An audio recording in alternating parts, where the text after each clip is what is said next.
Students, now we will discuss about animal tissues.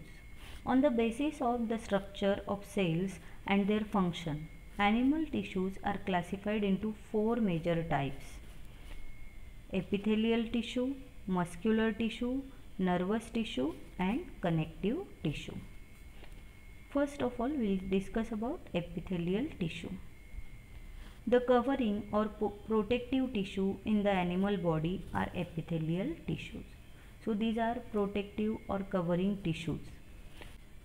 The cells of this tissue are tightly packed and it forms continuous layer. As its function is protection, it is protective tissue, so it forms a continuous layer. Indeed, cells of epithelium contain very little or no intercellular matrix. The skin and lining of buccal cavity, blood vessels, alveoli of lungs and kidney tubules are made up of this epithelial tissue. Epithelial cells lie on a delicate non-cellular basement membrane which contains a special form of matrix protein called collagen. So at the basement of this particular tissue is made up of collagen. Functions of epithelial tissue. The main function is the protection. Epithelial cells protect the underlying cells from the mechanical and chemical injuries and bacterial or viral infection. As this is the protective layer of organs of the body, or it is the protective layer, continuous layer, so its main function that it protects underlying cells or the layer of cells which are present below epithelial cells from the injuries and infection. It covers most organs and cavities within the body. It also forms a barrier to keep different body systems separate. As it is outer protective layer, it can separate two organs or different organs from each other. Epithelial tissues help in absorption of water and nutrients. It also helps in elimination of waste products. So its main function is transportation. It transports food, nutrients and also it helps for the removal of waste products. Some epithelial tissue secretes secretions such as sweats and saliva. There are different types of epithelial tissue based on shape and function. The epithelial tissues are squamous epithelial, cuboidal epithelial tissue, columnar epithelial tissue, glandular epithelial tissue and stratified epithelial tissue. See, based on their shape, we can easily identify different types of epithelial tissue. Simple cuboidal, so cube-like structure, so it is called as cuboidal. Simple squamous, simple columnar, we can see columns, so column-like structure, so it is simple columnar. Stratified, so we can see different layers or many layers of the simple squamous tissue, so it is called as stratified squamous tissue, epithelial tissue. First one, simple squamous epithelium. See, in cells lining blood vessels or lung alveoli, where the transportation of substances takes place through a selectively permeable surface, there is the simple squamous epithelium cells are present. These simple flat and extremely thin kind of epithelium is called as simple squamous epithelium. So the simple squamous epithelial tissue cells are flat and extremely thin, and these are selectively permeable or semi-permeable. It is found in the lining of mouth, esophagus, lungs and alveoli. Next is stratified squamous epithelium. The skin which protects the body is also made up of squamous epithelium. Skin epithelial cells are arranged in many layers. So it is not a single layer, or the cell layer is not very thin and single. Many layers of the cells are present and then our skin is formed. So this skin is having many layers to prevent wear and tear. Since they are arranged in pattern of layers, so this epithelium is called as stratified squamous epithelium. Next is cuboidal epithelium. This is cuboidal in shape and forms the lining of kidney tubules and ducts of salivary glands. In some cases, a portion of epithelium tissue folds inward to form multicellular glands. This is called glandular epithelium. So the glands which are present in our body, that is also formed by the epithelium cells. It performs function of secretion and absorption. Columnar epithelium, these are present where absorption and secretion occurs, such as in the inner lining of intestine. Tall epithelial cells are present and are named as columnar epithelium. So these look like columns, so called as columnar epithelium. In the respiratory tract, on the outer surface of epithelial cells, there are hair-like projections called cilia is present. These cilia can move and their movement pushes the mucus forward to clear it. So in our respiratory tract, cilia or thin hair-like structures are present, and these cilia are one of the type of epithelial tissue called as ciliated columnar epithelium. Next is connective tissue. The cells of connective tissue are loosely spaced and embedded in intercellular matrix. This matrix may be jelly-like, fluid, dense or rigid. The nature of matrix is based on the function of a particular connective tissue. So depending on the function of that tissue, the matrix nature of matrix is there. It may be jelly like, it may be liquid, or it may be dense or rigid. They are specialized to connect various body organs. So from the name we can understand the main function of this tissue, that connective tissue means they connect the various body organ. For example, blood, bones, cartilage, ligaments and tendons. Blood has fluid matrix called plasma. Plasma is yellowish liquid like material. Plasma contains 3 types of blood cells suspended in it. So these are red blood cells, white blood cells and platelets. This plasma contains proteins, salts and hormones.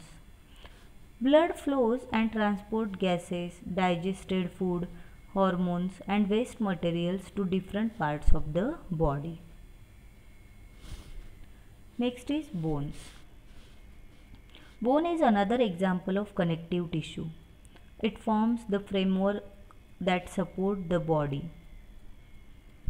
Cells of bone are called osteocytes.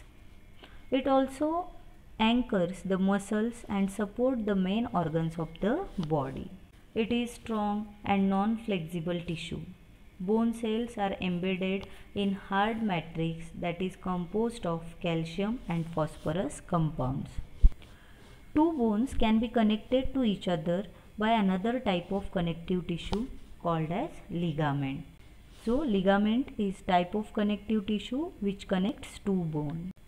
This tissue is very elastic. It has considerable strength. Ligaments contain very little matrix. Tendons.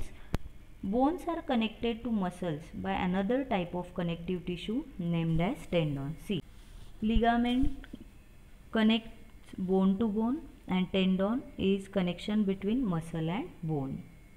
Tendons are fibrous tissue with great strength but limited flexibility.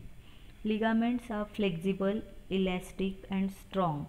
Tendons are having strength but little flexibility. Another type of connective tissue is the cartilage. Cartilage has widely spaced cells. The solid matrix is composed of proteins and sugars. So the matrix of this cartilage is made up of proteins and sugars. Cartilage smoothens the bone surfaces at joints, as it also present in the nose, ear, trachea, larynx. Cartilage of ear can be folded. The main function of this is cushioning and shock absorber. Next is areolar tissue. See, areolar connective tissue is found between skin and muscles, around blood vessels and nerves, and in the bone marrow. It fills the space inside the organs, support internal organs, and help in repair of tissue. So this areolar tissue are playing very important role. They fill the space. They also provide support to the internal organs, and they also repair the damaged tissue. Next is adipose tissue. It is found between the internal organs and below the skin. Students, do you know where are fats stored in our body? Fat storing tissues are the adipose tissue. And so this adipose tissue found below the skin between the internal organs. The cells of this tissue are filled with fat globules. Storage of fat also lets it act as an insulator. So its main function is storage of fat, and so it acts as an insulator. Next type of tissue is muscular tissue. Muscular tissue constitutes all the muscles of the body of an animal. So all muscles are the muscular tissues. Muscle cells are elongated, large sized, and so they are called as muscle fibers. As they are elongated, large in size, so fiber like structure is there, so it is called as muscle fibers. Muscle cells are typically arranged in parallel arrangement, allowing them to work together effectively. This tissue is responsible for movement in our body. Muscles contain special protein called as contractile protein. This contractile protein helps in the contraction and relaxation, and due to its contraction and relaxation, movement is possible. On the basis of their location, structure, and function, there are three types of muscle fibers. First one is striated muscles or skeletal muscles or voluntary muscles. These muscles are also called skeletal muscles, as they are mostly attached to bones and help in body movement. So as they are attached to the bones, these muscle fibers are called as skeletal muscles. Also it is called as voluntary muscles because we can move some muscles by conscious will. When we want to move, then only we can move some parts of our body. Muscles present in our limbs move when we want them to and stop when we so decide. Such muscles are called as voluntary muscles. Voluntary muscles means the muscles on which we are having our conscious control.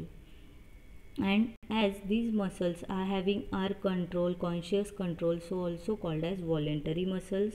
As they are attached to the bones are called as skeletal muscles.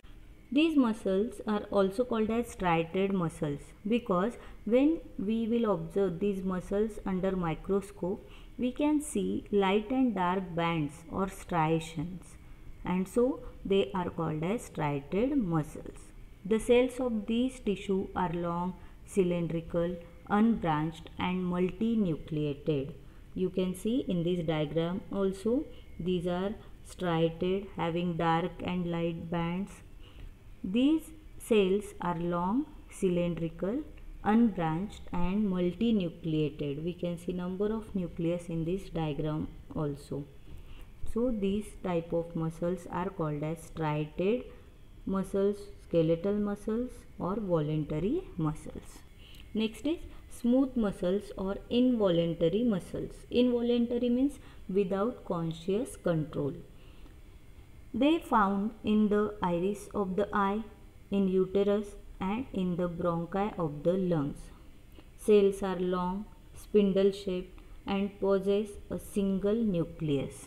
See, the movement of food in the alimentary canal or contraction and relaxation of blood vessels are involuntary movements. We don't have our control on these activities. We cannot really start them or stop them by our will. Such muscles are called as smooth muscles or involuntary muscles. These are long, pointed, we can see in the diagram also, and uninucleated means having only single nucleus. And as we can't see the bands in these cells, so these are also called as unstriated muscles. So it is also having three names: smooth muscles or involuntary muscles or unstriated muscles. Next is cardiac muscles or involuntary muscles. They help in rhythmic contraction and relaxation of heart. The muscles of our heart show rhythmic contraction and relaxation throughout the life, and we don't have our control. We can't stop our heartbeat or contraction and relaxation of our heart. So these muscles are also involuntary muscles. Cells are cylindrical, branched and uninucleated. So the cells of heart muscles are cylindrical in shape, branched and also having only one nucleus or uninucleated. Next is nervous tissue. All cells possess the ability to respond to stimuli. However, the cells of nervous tissue are highly specialized for being stimulated and then transmitting the stimulus very rapidly from one place to another within the body. So control and coordination is most important, and it is carried out by nervous tissue.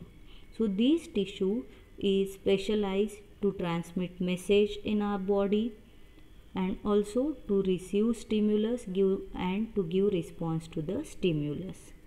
Brain, spinal cord and nerves are all composed of our nervous tissue.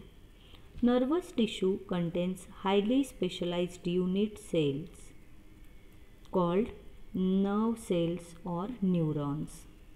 These cells are specialized for conduction of impulse over a great distance at great speed. So it conducts impulse, it receives the stimulus, convert it into electrical signals, give it to the brain, and again accordingly it gives response to that particular stimulus. The cells of nervous tissue are called as nerve cells or neurons. A neuron consists of three parts: cell body, also called as cyton or soma, with a nucleus and cytoplasm. This part is like our general cell, from which long thin hair-like part arises. Usually each neuron has a single long part called axon. So the single long part in the neuron is called as axon, and many short fiber-like structures, short branch part is there. It is called as dendrite. An individual nerve cell may be up to a meter long. So it is the longest cell of our body. The nerve cell may be 1 meter long. Many nerve fibers bound together by connective tissue and make up a nerve. Functions: the nerve tissue is responsible for respiration and transmission of information between different parts of the body. The dendrites receives impulses and the axon takes impulse away from the cell body. So the dendrite receives the stimulus. It converts that stimulus into the electrical impulse, give it to the cell body. From cell body it goes to the axon. Axon transmit that to the next neuron, and like that impulse is transmitted to the brain. Their interpretation or the decision is taken according to the stimulus. Response is given by the network of neurons, network of nerve cells. So this is the function of nerve cells. Students, the combination of nerve and muscle tissue is fundamental to most animals.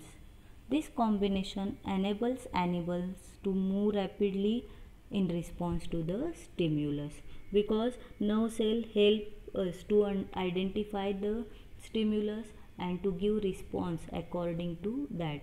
And for giving response, our muscle cell help us a lot. For example, if we touch any hot object, we quickly take our hand away from that hot object. Here we can see the combination of muscle tissue and nerve tissue. As you touch that hot object, your nerve cells receive that stimulus and pass that impulse to your brain. Brain take decision to take your hand away from that hot object, and for this purpose brain gives stimulus, gives response to the muscles of your hand, and then your muscles contract and you can take your hand away from that hot object.